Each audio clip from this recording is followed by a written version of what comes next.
From school fights to frequent visits from the police, Dustin's life seemed to be heading in a downward direction. However, there was one woman who Dustin still credits as somebody who changed his life. As a child, Dustin could never truly conform to any rule that society gave him.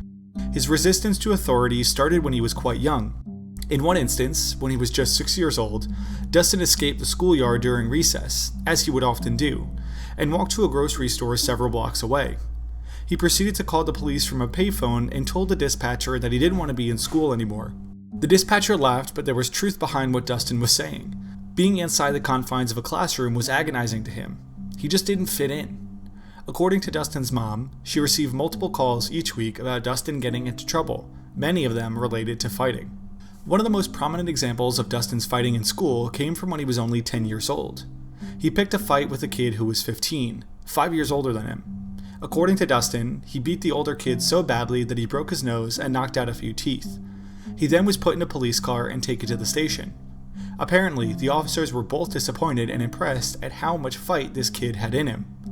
It was at this particular moment that Dustin realized he had a knack and a love for fighting. Around that age, he would occasionally watch cage fighting on TV, and something inside him clicked. He said that he knew he wanted to do something like that. And whatever it took to get him there, he was willing to do it. As Dustin got older, his behavior worsened. While he did find some solace in school sports like wrestling and football, nothing quite quenched his thirst like fighting. His misbehavior continued. On one occasion, Dustin's mom recalls driving her car down a local road only to notice her own van driving in the opposite direction. Dustin had skipped school and hijacked her van to go on a joyride. On top of that, he was getting into more fights and was eventually suspended from school. After a few weeks of suspension, Dustin was given an ultimatum. Either change your behavior or you'll be expelled permanently, which, in Dustin's words, was music to his ears. During this probationary period, his final chance at school, one of the main teachers was a woman named Diana Thibodeau. She had grown up in the area and had known Dustin for some time. While she saw him as a troublemaker, she also believed that there was goodness in his heart. One fateful day, after Dustin had gotten into yet another fight that Miss Thibodeau had to break up, Dustin claimed the other kids started it and that he was only defending himself.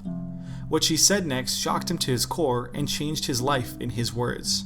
She simply said, "I believe you." It was something that Dustin wasn't used to, an adult seeing the situation from his perspective. Her words made him feel like he was finally listened to.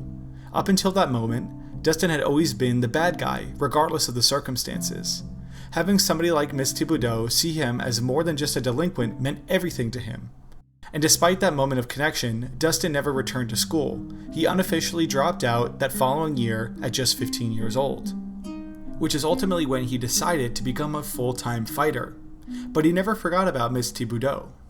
He said that he thought about her words often and it inspired him to become a better man.